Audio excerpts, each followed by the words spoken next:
Kita beralih ke informasi lain, kuasa hukum Mario Dandi menilai biaya restitusi 25 miliar pada vonis Kamis kemarin berat bagi kliennya. Mario tidak bekerja, masih kuliah, dan ayahnya Rafael Alun juga sedang disorot KPK. Ya, tetapi ayah David Ozora tidak bergeming dan terus berjuang agar restitusi 120 miliar dibayarkan karena keluarga Mario Dandi masih sangat kaya meski sudah ada yang diblokir dan disita.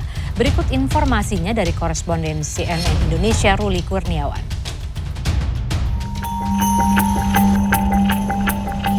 Ketika matahari sedang panas-panasnya, saya menuju Pengadilan Negeri Jakarta Selatan. Ini menjadi lokasi sidang Mario Dandi yang dilakukan selama hampir 7 bulan. Jatuhkan pidana penjara oleh karena itu kepada terdakwa Mario Dandi Satria Alas Dandi dengan pidana penjara selama 12 tahun. Sontak ruang sidang dipenuhi tepuk tangan. Lega, sidang berakhir, dan lega pula vonis yang ditunggu-tunggu sudah diketahui. Pidana penjara 12 tahun, hukuman maksimal untuk kasus penganiayaan berat terencana. Dan Mario Dandi wajib membayar restitusi sebesar 25 miliar rupiah. Bang Jo, ayah David pun mengomentari biaya restitusi ini. Kita hitung itu kan ada dasarnya ya. Dengan LPSK juga tuh? Iya, ada LPSK ngitung ada dasarnya. Contoh paling sederhana begini. Ketika dia asuransi itu kan tidak semua di cover ya. Tidak semua di cover. Kayak kemarin misalnya stem cell. Stem cell itu tidak di cover sama sekali. Nilainya 420 sekian juta. Itu harus bayar sendiri. Udah katanya mau untuk menggantinya. Harus, gitu. kalau itu sudah harus. Karena kalau dari materi ya mungkin ini kecil banget gitu. Buat mereka ya, segini itu kecil banget. Ya itu fakta bahwa kecil banget. Bandingin dengan yang kelihatan yang disita sama KPK itu kan kecil banget, Mas. Jadi pasti akan Jadi makanya kita kejar terus tambahan hukuman kurungan ketika dia nggak bisa bayar restitusi kan sebenarnya memang yang tadi memang tidak selama-lamanya tadi tidak dia ada kan Oke. Terkait harta, saya ajak Anda untuk kembali mengingat berapa besar harta yang dimiliki Rafael Alun, Mario Dandi, dan tentu saja seluruh keluarganya.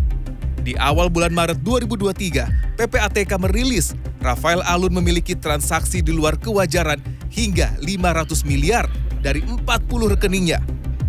Dan itu pun hanya dari tahun 2019 hingga 2023. Nilai 500 miliar ini pun diduga akan terus membengkak seiring pelacakan PPATK. Dan tidak hanya itu, berdasarkan laporan kekayaan tahun 2022, ayah Mario Dandi ini memiliki harta sebesar 56,7 miliar rupiah yang tersebar dalam bentuk uang, barang, dan bangunan. Mulai dari mobil mewah hingga 11 bangunan dan tanah yang tersebar di Jakarta, Yogyakarta, dan Manado.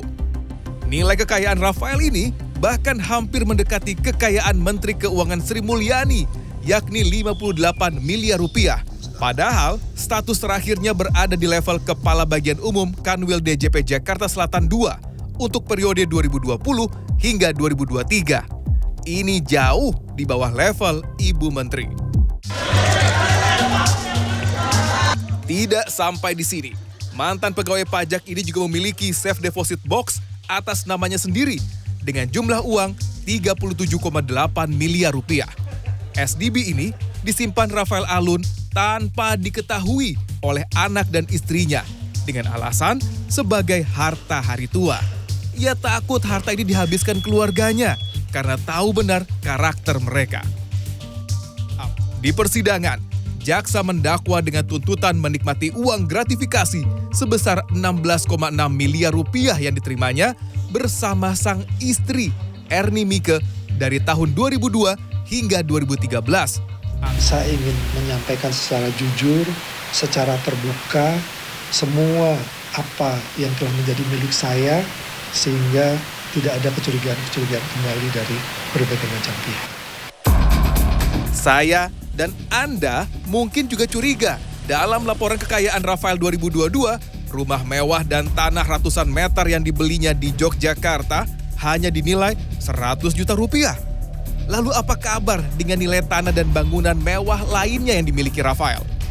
Rafael Alun juga disebut memiliki 68 tas, ikat pinggang dan dompet untuk Ernie dengan total 1,5 miliar. Dari tas-tas ini, ternyata 40 tas branded yang dibeli Rafael untuk istrinya adalah barang KW alias palsu. Yang lebih menghebohkan, ternyata sejak tahun 2011 hingga 2023, Rafael disebut melakukan pencucian uang dari uang gratifikasi senilai hampir 64 miliar. Dari uang ini, ia membeli sejumlah harta atas nama ketiga anaknya, istri, ibu, hingga saudaranya agar tidak tercantum di laporan harta kekayaan. Termasuk mobil mewah untuk Mario Dendi dengan harga lebih dari 2 miliar rupiah. Masalah tadi kan seperti ada mobil Rubicon yang coba disita untuk mengurangi biaya restitusi. Keluarga meyakini hanya Rubicon dimiliki oleh Mario Dendi? Wah, nggak yakin lah.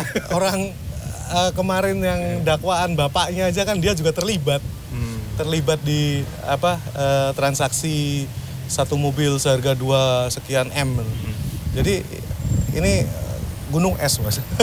Puncak gunung es masih banyak nanti. Nanti kan kita lihat sambil menikmati sidang bapaknya, ketahuan semua nanti.